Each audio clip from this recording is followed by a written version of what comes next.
Je disais avant, madame, monsieur, que j'ai donc le plaisir, le privilège, tout l'honneur du monde de recevoir deux personnes extraordinaires qui font bouger le monde à leur manière, à leur sens, qui font des formations continues en tout temps et en tout lieu.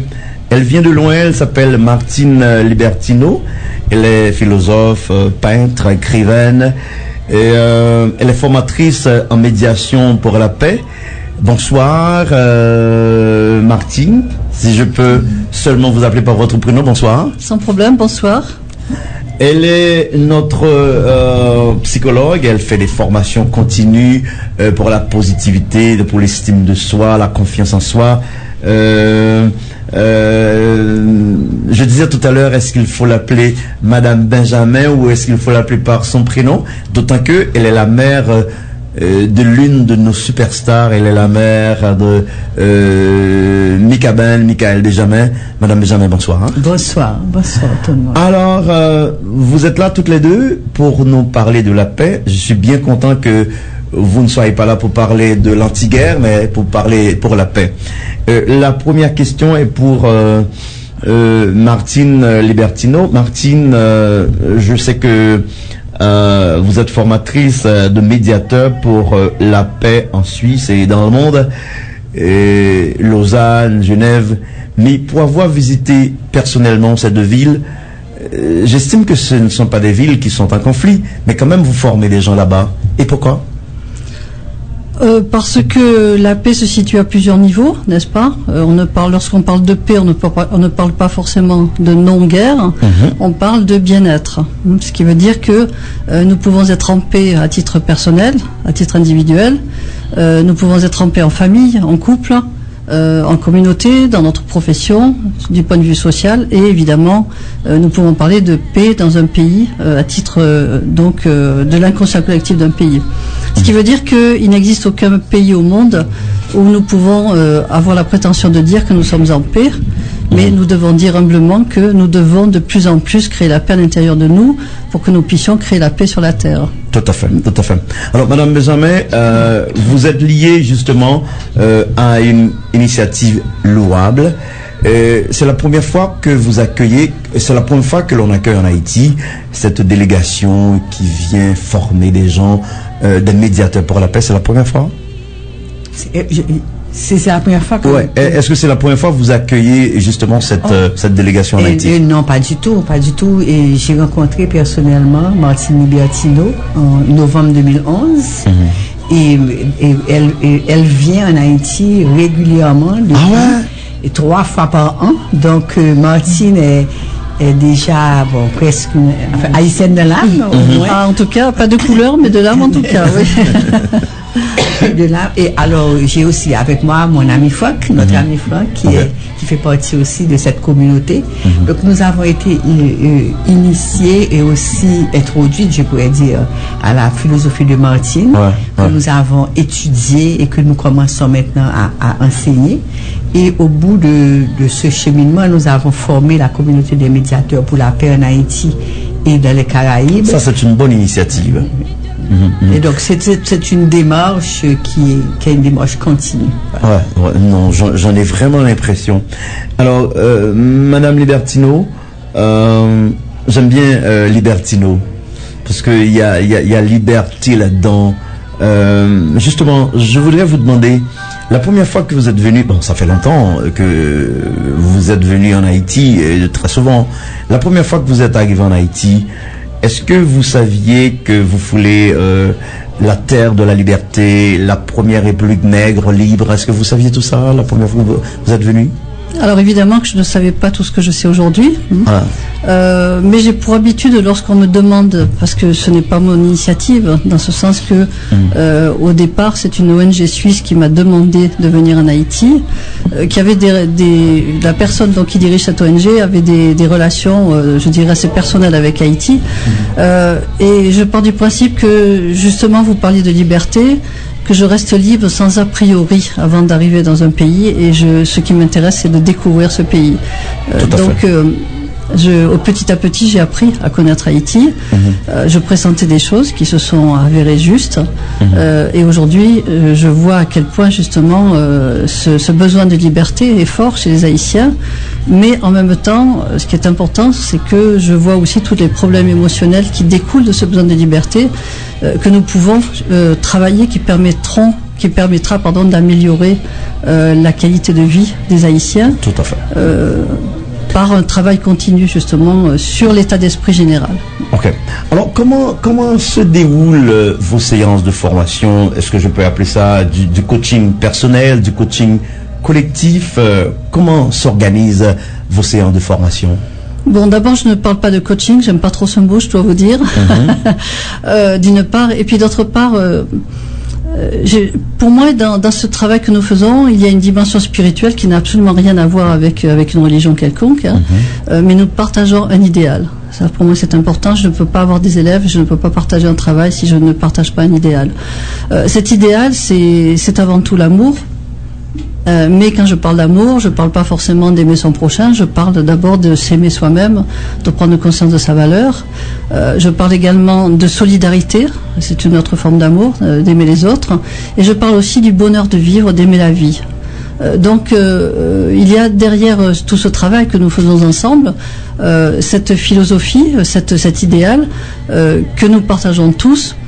Mais comme nous vivons dans un monde concret, un idéal doit aussi se traduire au quotidien dans la vie de tous les jours. Ce qui veut dire que derrière toute cette philosophie, il y a des techniques de travail qui permet donc aux personnes, aux membres de la communauté déjà, qui a permis de se libérer des programmations émotionnelles qui nous font souffrir en fait et qui nous empêchent d'avancer dans la vie et de prendre conscience de tout ce que nous pouvons créer grâce à notre pouvoir que nous ne faisons pas parce que nous nous croyons justement limités, nous nous croyons mauvais, nous pensons que nous ne sommes pas intelligents alors que pour moi tout être a la possibilité dans la vie de réussir. Tout à fait, tout à fait.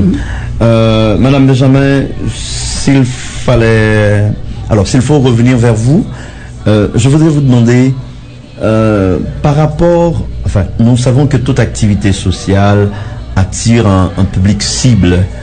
Au fait, je voulais savoir quel est le public que vous visez pour cette séance de formation. Alors, le public cible, c'est tout le monde. Tout le monde, et c'est une philosophie justement que nous propageons. D'abord, nous l'avons apprise, Martine nous l'a enseignée, et dans son enseignement, nous a formés à pouvoir la transmettre.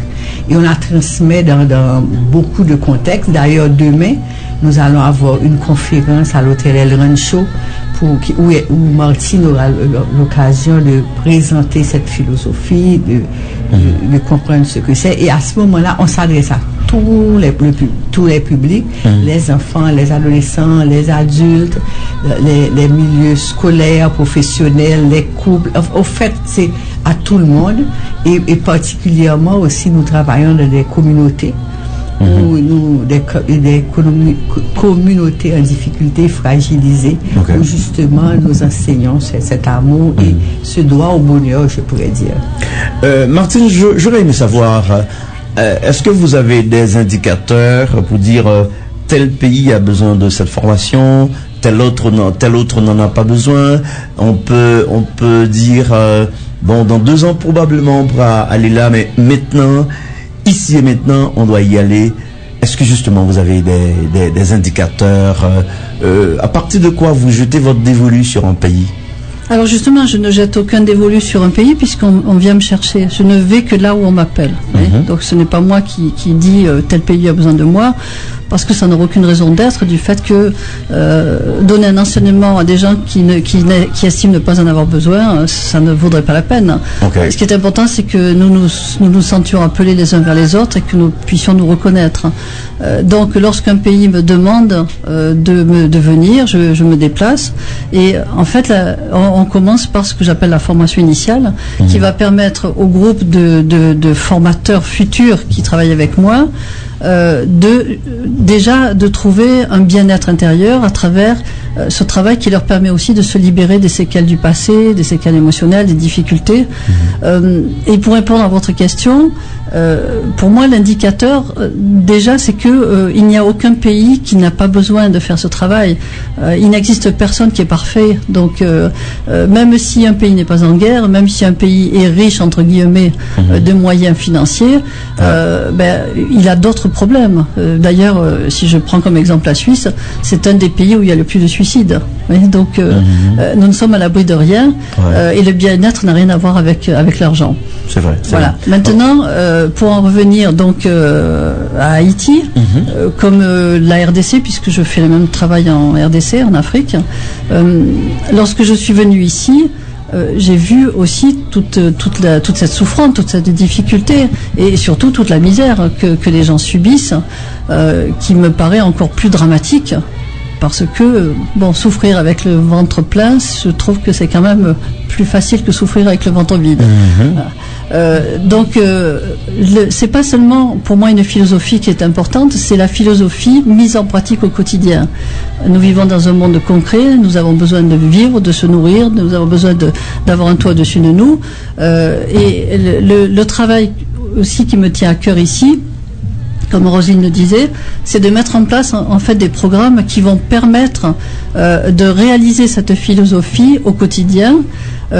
Et cette philosophie, avant tout, c'est l'autonomie, ne plus avoir besoin des autres, ne plus être dépendant ni du gouvernement, ni des ONG internationales. C'est de se rendre compte de la qualité que nous avons, se rendre compte des possibilités que nous avons, de créativité, de se rendre compte que même avec rien, nous pouvons commencer à créer quelque chose et réussir notre vie. Alors, nous savons tous que les hommes et les femmes politiques s'intéressent assez souvent à la politique. Je voudrais savoir si d'aventure certains hommes politiques auraient décidé de venir à vos formations pour médiation pour la paix, est-ce qu'ils seraient les bienvenus? Ils seraient les bienvenus, mais je pense qu'ils n'ont pas ce temps à perdre. C'est pas une perte de temps? Pourquoi vous appelez ça une perte de temps? Ah non, c'est pas moi qui l'appelle comme ça. C'est que les circonstances nous montrent que ils n'ont pas le temps de s'occuper de ce genre de choses. Ce sont les circonstances qui montrent. J'aimerais bien que les circonstances me fassent mentir, mais jusqu'à présent c'est comme ça. Mais ce n'est pas grave. Vous savez, moi je n'attends pas qu'un homme politique change. Ce qui me paraît beaucoup plus important, c'est qu'une population qui a bien plus d'importance qu'une seule personne, au fond, parce qu'on donne beaucoup de pouvoir à un homme politique, mais cet homme politique, il est de passage, alors que la population est toujours là. Et c'est elle qui doit changer. C'est elle qui doit se rendre compte de la valeur qu'elle a, du pouvoir qu'elle a, et de ses capacités à se débrouiller. Non, mais ce que je voulais vous faire comprendre, c'est que l'homme politique ou la femme politique ne vient pas de Mars, ni de Jupiter, ni de Neptune. Ces hommes politiques, ces femmes politiques viennent de la population qui reste. Oui. Oui, bien sûr. Mais l'expérience que j'ai faite jusqu'à présent, c'est-à-dire depuis 35 ans, m'a démontré que, pour l'instant, ils ont d'autres préoccupations que ça. Humblement se remettre en question. Parce qu'en fait, faire ce travail, c'est aussi apprendre à se remettre en question, apprendre à remettre en question des a priori, sa vie, etc. Et jusqu'à présent, une fois, j'ai un homme politique qui est venu me chercher, mais c'est parce qu'il était en grand danger et qu'il avait de grands problèmes dans sa vie. Donc c'était très personnel. Mais pour répondre à votre question, jusqu'à présent, ça n'a pas été le cas. Ouais. Vous formez les jeunes, les moins jeunes, comme vous formez les enfants. Je me demande comment vous faites pour passer d'une dimension à une autre, d'une génération à une autre, des plus jeunes aux moins jeunes jusqu'aux enfants. Comment vous faites? Bien, déjà, il faut partir du principe que nous travaillons avec des êtres humains avant de travailler avec des enfants, avec des adultes, avec des femmes ou des hommes. Pour moi, et je peux aller même plus loin, pour moi, il n'existe pas de culture qui est meilleure qu'une autre. C'est que nous sommes tous semblables, les êtres humains sur la Terre, et nous avons tous les mêmes peurs, les mêmes difficultés, les mêmes joies, les mêmes colères, etc. Donc, en fait, lorsque nous travaillons avec des enfants, puisque l'enseignement qui est donné aux enfants fonctionne dans des cours d'éveil philosophique, et nous commençons avec les enfants de 6 ans. Nous travaillons avec des jeunes, des adolescents, jusqu'à l'âge de 20 ans, 25 ans. La base de l'enseignement est toujours la même. Déjà, apprendre à s'aimer, apprendre à se faire confiance, apprendre à communiquer avec l'autre, à s'exprimer, à parler de ses sentiments, etc. Donc, la manière qui va changer, c'est comment nous allons parler aux enfants, comment nous allons enseigner. Donc, il est évident que si on prend par exemple l'enseignement aux petits, nous expliquons des petites histoires, les enfants peuvent dessiner, c'est beaucoup plus ludique, alors que lorsque nous travaillons avec des adolescents, tout ce travail est basé sur la communication, sur le dialogue, sur des exemples du quotidien, de la vie de tous les jours, de ce qu'ils vivent aussi en famille, à l'école, tout en ayant justement un enseignement qui leur permet d'apprendre comment fonctionne un être humain, comment percevoir ses qualités et comment percevoir ses difficultés émotionnelles afin de pouvoir s'en libérer. Tout à fait. Et nous travaillons aussi donc avec une population aisée, puisqu'on a créé le centre Martini-Bertino, donc à Port-au-Prince, où Roselyne enseigne et reçoit des adultes, mais nous travaillons aussi avec des populations donc défavorisées qui ont vécu et qui vivent encore de graves problèmes. Et l'enseignement se fait sous forme des valeurs fondamentales qui sont une synthèse de ma philosophie, parce que chaque programme concret qui est mis en place, que ce soit achat de terrain, que ce soit construire une maison, enfin peu importe ce qu'on va faire, mais d'abord on demande à la population de changer son état d'esprit et de se rendre compte qu'elle peut être créative et elle peut réussir même si nous démarrons avec zéro finance. Okay.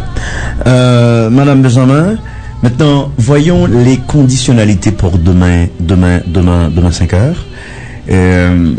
Quelles sont justement les conditions pour participer à cette formation si importante demain à El Rancho 5 heures? Oui, alors il s'agit d'une conférence, naturellement. À cette conférence. D'accord. Le titre, c'est Martini-Bertino présente sa philosophie. Et justement, elle va expliquer sa philosophie, les différents thèmes qu'il la synthétise et leur mise en pratique au quotidien. Donc, ce que je dis souvent, c'est que c'est une philosophie, mais qui n'est pas éthérée, qui n'est pas dans les nuages, mais c'est une philosophie qui permet justement de réaliser concrètement sa vie, comme on dit chez nous, qui nous aide à atterrir. C'est une expression. On dit aussi pour réaliser l'idéal et ne pas idéaliser le réel. Voilà, exactement. Jolie phrase. C'est une jolie phrase. Merci. Et vous avez pratiquement cité un enseignement de Martine en disant cette phrase. Alors, donc, cette rencontre aura lieu à 5 heures à El Rancho. Les conditions de participation, c'est $20. Et je dois vous dire que l'argent recueilli va permettre à financer des projets, des programmes que nous avons déjà installés dans les milieux fragilisés et en difficulté. Excellent. Et voilà, donc il y aura seront présents Martine, naturellement, et je serai là aussi, mais aussi Mika Ben, qui est le parrain de la communauté des médiateurs. Il sera avec vous. Il sera avec nous et il croit. Ça fait 5 ans que je lui parle de cette philosophie. Il a lu les livres de Martine. Et il est vraiment acquis à cette philosophie. Et il y aura aussi Mélodie, ma fille. Ça vous arrangerait si je teignais le climatiseur? Ça va aussi.